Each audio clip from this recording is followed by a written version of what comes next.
Hi, I'm Lauren Sepanero, and this is my Physics 2211 Lab 3. So as an introduction, we were tasked with a star with a mass of 2 × 10⁻30 kilograms orbiting a black hole of an unknown mass, and we were to analyze the star's motion to find the net force on the star, and then calculate the mass of the black hole based on this net force.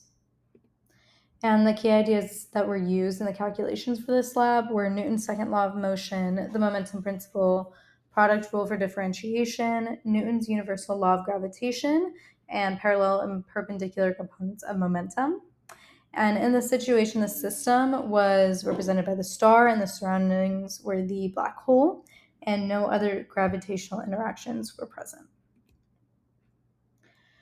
So, actually, before this, I entered my email in as the seed, and then I set the gravitational constant as 6.7 e to the negative 11, put in the mass of the star that was given before, and entered this representation for the seconds in one day.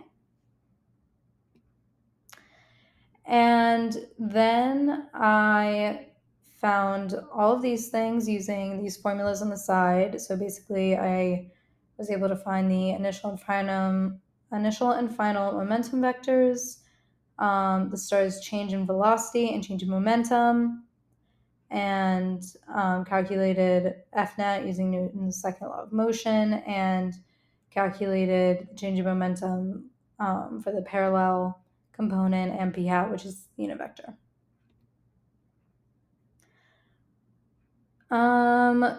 So then I used these formulas to find the parallel and perpendicular components, and was able to apply this method due to the calculations on the right, and because they're based on the fundamental principles. Then I used the F net gravitational formula, and as you can see, the aeroscale must be very tiny because we're using such a large scale when referring to the black hole, the star, and the gravitational pull. And I used 3 different calculated forces along with the scale to visually see each force in relation to motion. So then here we can see that the simulation worked, and the colors here are represented. The pink that you see in the little circle is the parallel component of F net, the blue is the perpendicular component, and orange is overall F net. And so for the results, I was able to calculate the mass of the black hole by using this formula on the side, and I calculated the mass to be 8.32 e to the 33 kilograms. So when answering the question about how the net force and its parallel and perpendicular components are different from the rate of change of momentum and its parallel and perpendicular components, it's basically because the rate of change and its momentum are describing an effect on our system, while F net and its components are the cause totaling each effect. So therefore, they are equal to each other based on Newton's laws. So moving on to part 2, we were tasked with now making it fly around the black hole without crashing. And so first I entered the mass of the black hole that I calculated in part 2. And then down at the bottom, changed the ship's speed for the x component and the y component.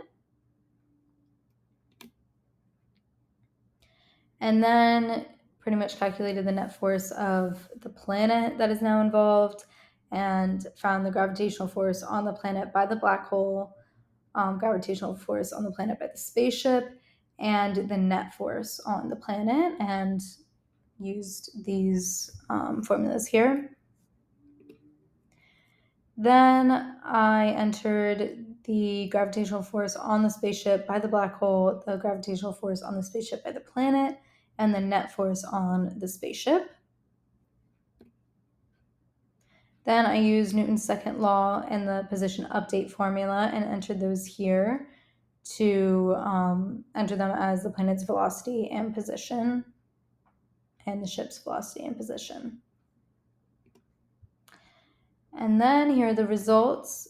Basically, it worked, and the planet's circular orbit around the black hole is represented in the blue color, and the trajectory of the spaceship is represented in magenta. And using the formulas that I entered before, I found the initial velocity in the x direction to be negative 3.33 e to the 7 meters per second, and the initial velocity in the y direction to be 2.08 e to the 6 meters per second. And these are both minimum velocities in each direction that are needed to escape and not crash.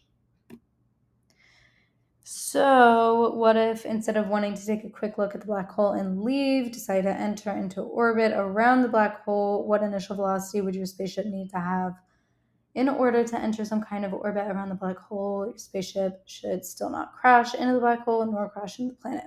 So, basically, answering this question, the escape velocity does not take into account the direction or motion of the escaping. Therefore, the initial velocity to escape the planet would be the same as I calculated before. However, it will still change its velocity to enter the orbit around the black hole. And that's all. Thank you.